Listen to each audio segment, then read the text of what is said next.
Mongobetti, la ruine presque cocasse d'un polichinelle. Chapitre 4. Ils furent encore témoins ou acteurs de bien des événements, souvent cocasses, pathétiques parfois, qui d'ailleurs nous ont été sans doute rapportés aussi, mais qui sont sortis depuis de la mémoire de la cité. Parce qu'ils n'exercent point d'influence sur l'aventure des voyageurs, n'en ayant pas menacé l'issue ni accéléré le cours.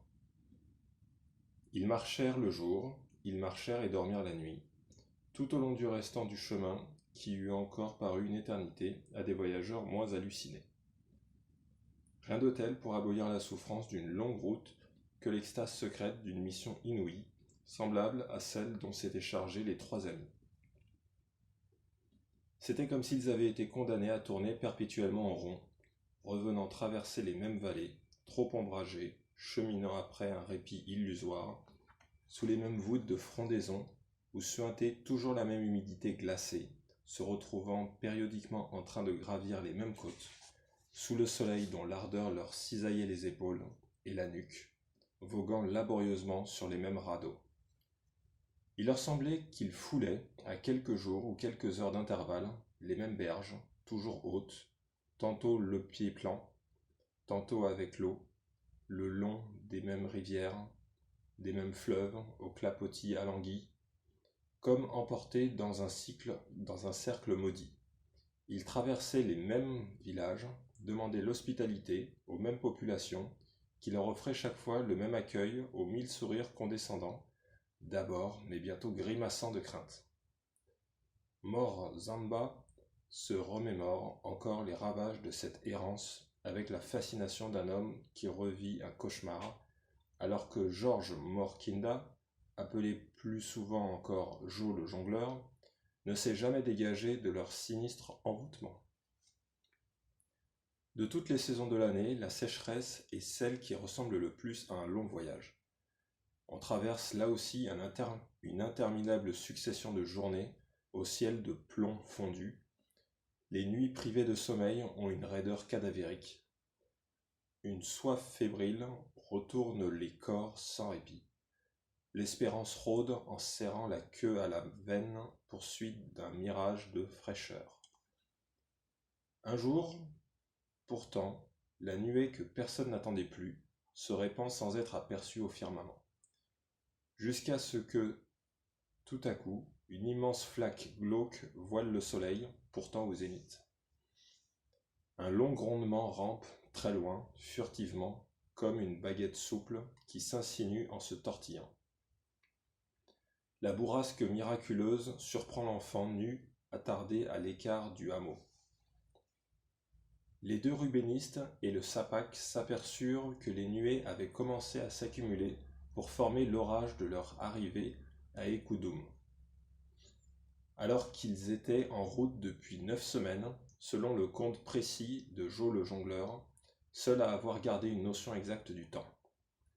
Or, donc, ce matin-là, tandis que la mi-journée approchait, le soleil n'étant pas encore au plus haut du firmament, toute la personne de Mort Zamba offrit soudain le même spectacle de perplexité et de jubilation mélangée qu'on observe chez un animal de proie dont la narine retroussée et frémissante vient de happer la senteur d'un lointain gibier dont le pli galopant de la brise. On le vit suspendre son pas, puis lever la main, comme pour ordonner une halte à ses compagnons et au porteur. Il pencha la tête d'un côté puis de l'autre. Il tourna plusieurs fois sur lui-même, lourdement, en élargissant sans cesse le cercle de ses évolutions. Enfin, on le vit avec stupéfaction tendre les mains comme s'il avait voulu presser un être aimé sur son sein, et on l'entendit s'écrier.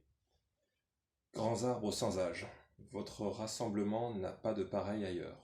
Dans le monde, je le sais. Vaste forêt, mes amis, vous vous déployez en volutes boursouflées qui ne me sont point inconnues, sans m'être tout à fait familières.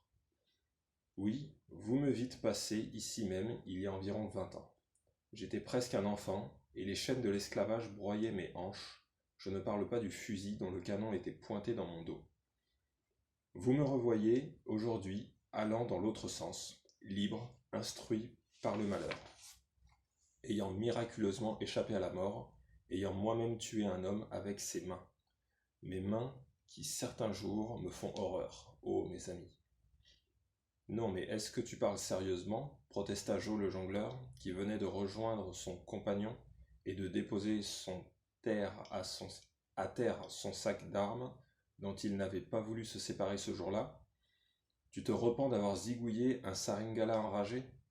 Et encore, pas à froid, mais dans la confusion éperdue d'un corps à corps ressemblant d'ailleurs davantage à une débandade qu'à un assaut. Et c'est cet acte de désinfection et de salubrité publique que tu t'obstines à regretter? Eh bien, ça promet. Bon, ça va, nous en reparlerons. Mais ce n'est pas le tout, grand-père. À combien de jours de marche sommes-nous de ton bled? 3 ou 4, 5 tout au plus. Si ce n'est d'Ekoudoum que tu veux parler, répondit le géant. Si l'amitié était un fruit attendri par la chaleur du soleil, le dissentiment serait, lui, le ver qui y creuserait avec une sournoiserie inexorable une cavité toujours plus profonde. Ainsi, alors qu'au dehors elle ferait admirer ses teintes et ses rondeurs appétissantes, à l'intérieur, rongée par une galerie perfide, disloquée par une termite tenace, elle s'effriterait insensiblement. Quel médecin à la science pénétrante éclairerait à temps ces ténèbres pour diagnostiquer et enrayer un mal à la longue mortelle? Pour la deuxième fois, et à une fréquence frappante dans les circonstances singulières de ce voyage, la mésintelligence venait d'enfoncer presque sans bruit un coin dans le roc cimentant l'alliance des deux hommes, d'autant plus attachés l'un à l'autre jusque-là qu'ils étaient tout à fait dissemblables. Et le destin avait voulu que 2 fois leur désunion s'alimente à une même source qui remplissait l'un d'amère répugnance et plongeait l'autre dans l'ivresse et la joie. Le reste de la journée, Morzamba donna tous les signes d'un émoi extrême, qui, au lieu de s'atténuer, crut au contraire avec l'écoulement des heures. Il en vint bientôt à proposer aux 2 autres Coléens de faire un détour à Tambona, cité demeurée telle qu'une étoile lointaine, scintillante et mystérieuse, dont le souvenir fuligineux de l'enfant errant, et dont il venait d'apprendre par hasard qu'elle était seulement à une journée, sinon à quelques heures de marche. Puisque le moment de vérité de leur entreprise approchait, ils réfléchiraient là à loisir sur la conduite qu'ils allaient devoir adopter. En l'entendant, ses compagnons prirent eux-mêmes conscience de leur propre émotion en même temps que de leurs épuisements. Et c'est bien volontiers qu'ils convinrent que quelques jours de recueillement et de diversion leur feraient le plus grand bien. Tambona, cité quasi mythique jusqu'à Ekoudoum, où son nom n'avait pas manqué de retenir jadis, aux oreilles de l'enfant errant, comme tous ceux de pays favorisés du ciel, mais non point inaccessibles, chatoyait, dans toutes les provinces du sud-est de la République, du privilège d'avoir été visité par une grâce qui resta longtemps indéfinissable pour Morzambo, et dont il perça pourtant sans difficulté l'énigme dès que les 2 rubénistes et le sapac débarrassés un peu plus tôt de leurs porteurs y furent arrivés. Tambona n'était pas, comme Ekoudoum, en quelque sorte glissé sous une ride de la jungle, mais se répandait en une vaste agglomération, déployée à l'air libre et avec fantaisie de toutes parts. La cité proliférait à partir d'un cœur formé surtout de quelques comptoirs où s'affairaient des personnages à peau claire dont la race et l'origine, comme n'allaient pas manquer d'apprendre les Coléens, étaient une perpétuelle et vaine interrogation pour les Tambona, eux-mêmes fondateurs et possesseurs de ces lieux. Ces derniers étaient des hommes affables et même prospères en comparaison des autres cités de cette contrée, la plus déshéritée de la République, où leur réputation suscitait un étonnement plus admiratif qu'envieux. Très à l'écart, sur une douce colline, d'où le regard embrassait d'un même mouvement la vallée sur laquelle la cité accroupie poussait des appendices tantôt étirés, tantôt trapus, Les voyageurs vinrent souvent visiter un établissement qui se remarquait par la propreté pimpante des lieux, le grand nombre et la judicieuse disposition des édifices, pleins d'agréments malgré une modestie confinant à la pauvreté, ainsi que la discrétion et la diligence courtoise de ses habitants. Jo le jongleur ne se retenait pas d'évoquer son ancien maître, Sandrinelli, dit le gaulliste, en observant l'autorité réservée, mais dépourvue de morgue, le désintéressement attristé, comme désabusé, le renoncement sans panache du couple d'Européens qui dirigeait et sans doute avait fondé ce que les rubénistes eurent bien vite identifié pour une mission protestante. Les deux époux, qui commençaient à grisonner aux tempes, avaient le teint très rose, contrastant étonnamment avec la couleur des commerçants de la vallée, très bruns, plus proches des mulâtres de Fort-Nègre. On menait là une vie réglée, laborieuse et paisible, qui arrachait des commentaires d'attendrissement et d'admiration à morts en bas. Ravi de ce qui lui semblait le comble de l'harmonie, de la simplicité rustique, et de l'activité à la fois utile et exaltante. Le dimanche, une chapelle de pisé, sans ornement, où pénétrait abondamment la lumière du soleil, tandis que le plafond élevé chassait toute impression de mystère superflu, accueillait une foule composée à parts égales de curieux et de fidèles, rompus au chant en chœur, les uns par la force de l'habitude, les autres par l'ivresse mystique. De toutes les curiosités de Tombana, c'était celle-là qui, dès le premier jour, avait plongé Jo le jongleur dans les plus grands abîmes de perplexité. Cet esprit, jamais en repos, supputa immédiatement le parti que les rubénistes pouvaient tirer d'une communauté aussi bien disposée envers le Créateur et ses créatures. À Morzamba, qui lui faisait grief de son cynisme et auquel il répondait habituellement par des sornettes incohérentes, il finit par déclarer un jour, sur un ton de gravité qui n'excluait pourtant pas le culte de l'énigme, « Tu en douteras peut-être, le Pecno, mais depuis ma rencontre avec Ouragan Viette, je ne suis plus le même homme. Entre autres bizarreries, il m'arrive maintenant, comme à ton frère, parce que pour moi c'est ton frère à jamais, quoi que tu en dises, eh bien comme à lui, cette nuit-là, rappelle-toi, il m'arrive de me transporter 100 ans, 200 ans dans l'avenir. Vrai, tout à coup, c'est un autre monde, dont je ne puis douter que je touche pour ainsi dire du doigt. Les nôtres sont là, dans leur village, dans leur commune, dans leur ville, débarrassés des Sandrinelli, des De Gaulle, des Saringala, des Babatoura. Comme tous les peuples du monde, ils vaquent à l'accomplissement de leurs ambitions politiques ou matérielles.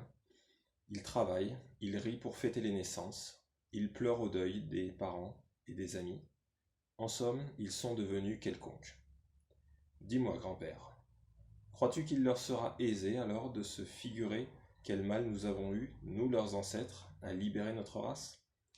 Nous nous donnons bien de la peine et de la souffrance aujourd'hui, sans aucun espoir raisonnable d'en tirer un bénéfice. Nous travaillons au fond pour le profit de gens qui ne nous seront jamais gré de rien, pour cette raison qu'il ne se trouvera alors personne pour leur raconter notre histoire à nous autres. Sacré Ouragan Viette, connaîtrons-nous jamais quant à nous ta véritable histoire, celle que tu n'eus pas le temps de nous raconter, et je ne parle pas de la suite des événements. Les rubénistes s'accordaient alors pour considérer Tambona comme un Fort-Nègre en puissance, plutôt qu'en réduction, comme Morzamba avait d'abord été tenté de le penser. C'était bien la même composition, la même disposition des éléments, les mêmes symboles, la même goutte de lait tourbillonnant au milieu d'une mare de café noir, et pourtant Tambona et Fort-Nègre paraissaient d'abord deux mondes situés aux antipodes l'un de l'autre. Contrairement à Fort-Nègre, creusé de sang, de haine et de convulsions, Tambona semblait vouloir se donner pour un asile de charité et même d'affection fraternelle. Une goutte de lait dans une mare de café, certes, opinait Jo le jongleur, dans sa nouvelle et intermittente sagesse. Mais la couleur des eaux a-t-elle jamais suffi à faire la réputation d'un lac? C'est plutôt une question de germe que de dosage. Attends un peu qu'un Sandrinelli ou un Maestracci soit jeté là-dedans comme le virus d'une épidémie dévastatrice. Le temps en est-il encore si loin? C'est la présence des crocodiles qui rend sinistre des eaux et leurs rives. On dit que les germes voyagent vite, poussés par le vent. Et par ces temps, les virus deviennent des crocodiles. Il suffirait d'un rien pour que Tambona devienne réellement un petit Fort-Nègre. Alors, les gars, je vous le dis, en vérité, tout serait perdu. Tout sera-t-il perdu? Après avoir tenté sans succès d'approcher le couple de missionnaires eux-mêmes, les voyageurs qui ne doutaient de rien avaient dû finalement se résigner à se lier avec les domestiques. Ils n'eurent pas qu'à regretter un échec qui d'abord leur avait causé bien du dépit. Comme Joe le jongleur leur en remonterait sur le propre état, les serviteurs consentirent à payer ces services de fréquentes confidences qui instruisirent providentiellement les rubénistes. Les Coléens apprirent ainsi qu'en remontant le fleuve sur une péniche à moteur dont le service était mensuel, on parvenait, au terme d'une dizaine de jours de navigation interrompue quotidiennement à la tombée de la nuit, à Dogmetano, une agglomération considérable, presque une grande ville. C'est là que les commerçants allaient s'approvisionner et en même temps placer la production de la cité. Ekoudoum, à les en croire, était situé en aval de Tambona, au demeurant inaccessible par l'eau. Des chutes commençant presque dès la sortie de Tambona rompaient fréquemment le cours du fleuve sur lequel la navigation était rendue de ce fait longtemps impraticable dans cette direction-là. Quelques trafiquants hardis, de l'espèce qu'aucune difficulté ne décourage, auxquels il arrivait même parfois que se mêle un homme blanc réputé pour une tête brûlée, quittaient de temps en temps Tambona à pied, avec l'intention de gagner le pays d'Ekoudoum. Ils emmenaient des porteurs ou bien emportaient eux-mêmes leurs ballots sur la tête. Ils marchaient d'abord pendant 4 heures, pendant 4 jours, au bord du fleuve, longeant ainsi pendant la moitié de la route à peu près la succession des chutes. Après quoi, ils s'associaient pour louer un radeau ou un sampan indigène fait d'une hutte posée sur 2 pirogues jumelées. C'est ainsi qu'ils gagnaient traditionnellement Ekoudoum. Les domestiques des missionnaires adventistes ne connaissaient pas d'autre chemin pour aller à Ekoudoum. Ils ne croyaient pas qu'on y accédât par la route carrossable. Selon eux, ils s'en tenaient à ce qui se disent, car bien évidemment, ils n'avaient personnellement aucune expérience véritable de cette cité trop lointaine et trop peu engageante. Ekoudoum n'avait point changé, la civilisation n'y étant pas encore parvenue, si bien que ces gens-là demeuraient désespérément attachés aux mœurs ancestrales, fort rudes, et même pour lâcher le mot, franchement sauvages. C'est au point que leur patron, le couple de missionnaires adventistes, après de longues années de simples soupçons, comme il convient à des hommes scrupuleux à l'image du Christ, venait d'acquérir la conviction du cannibalisme des Ekoudoum. Aucun homme raisonnable n'allait jamais de ce côté-là, à moins que, pressé par le besoin d'argent, il ne voulût écouler à prix d'or quelques ampoules de mauvaise pénicilline, des tablettes de vermifuge pour jeunes enfants, ou d'autres produits trop souvent frelatés de pharmacie rudimentaire, qui étaient la marchandise suscitant le plus de convoitise chez cette population arriérée et bestiale. Les voyageurs feraient mieux de renoncer à leurs projets insensés et d'aller chercher sur d'autres chemins les cités plus accueillantes au négoce. Cependant, dès que les questions des rubénistes se faisaient plus pressantes, les domestiques des adventistes s'embrouillaient, rapprochaient à tort des noms de clans qui n'avaient aucune affinité, sombraient dans la confusion. Ces gens-là sont des illettrés qui mélangent tout, finit par dire un jour le Sapak, à bout de patience. Il est dommage que nous n'ayons pu converser avec les patrons eux-mêmes. Tout de même, cette histoire de cannibalisme. Le géant s'employa avec zèle, tous les jours qui suivirent, à rassurer l'adolescent en lui exposant inlassablement la délicatesse et même la parfaite affabilité de mœurs des Écoudoumes. Le Sapak ne demandait pas mieux que d'en convenir, mais il exigeait qu'en échange, Morzamba satisfasse sa curiosité anxieuse et jamais assouvie à propos des Écoudoumes, laquelle se traduisait en une manie de questionner bien proche de l'esprit d'inquisition. Joe le jongleur ne pouvait bien entendu laisser passer une circonstance aussi plaisante. Il la mit donc à profit pour affubler le géant du surnom de cannibale, auquel, jusqu'alors arrivé à Écoudoum, il donna la préférence sur les nombreux autres. Il était aisé au géant de mettre en évidence l'absurdité de cette accusation de cannibalisme, bien caractéristique, disait-il, de l'imagination délirante des missionnaires. Il n'en avait qu'à attirer l'attention de ses compagnons sur la similitude à plusieurs égards des coutumes des Écoudoumes et des Tambona. L'administration, par exemple, était assurée de la même façon chez les uns et les autres. Tout semblait dépendre d'un chef inaccessible et même invisible.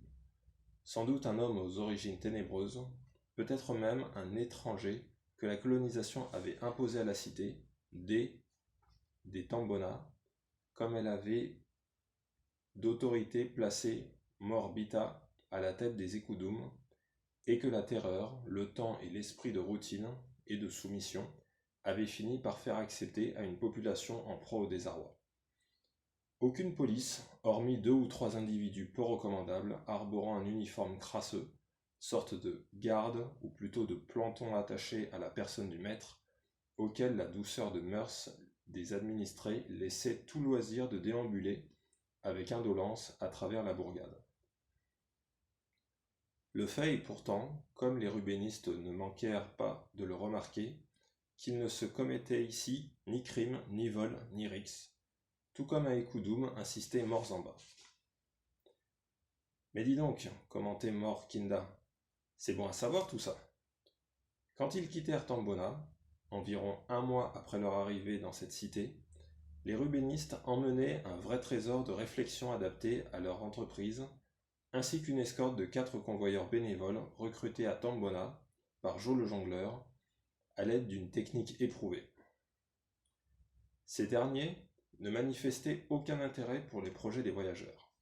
Ils ne cherchaient jamais à les connaître, faute sans doute de curiosité, moins passivement dociles, ils auraient peut-être détourné les rubénistes de leur décision de gagner Écoudoum par la route, de préférence à la solution traditionnelle qui les aurait menés le long du fleuve, d'abord jusqu'à la dernière chute, puis sur un radeau banal dérivant dans l'indifférence des villages riverains jusqu'à Écoudoum en toute quiétude.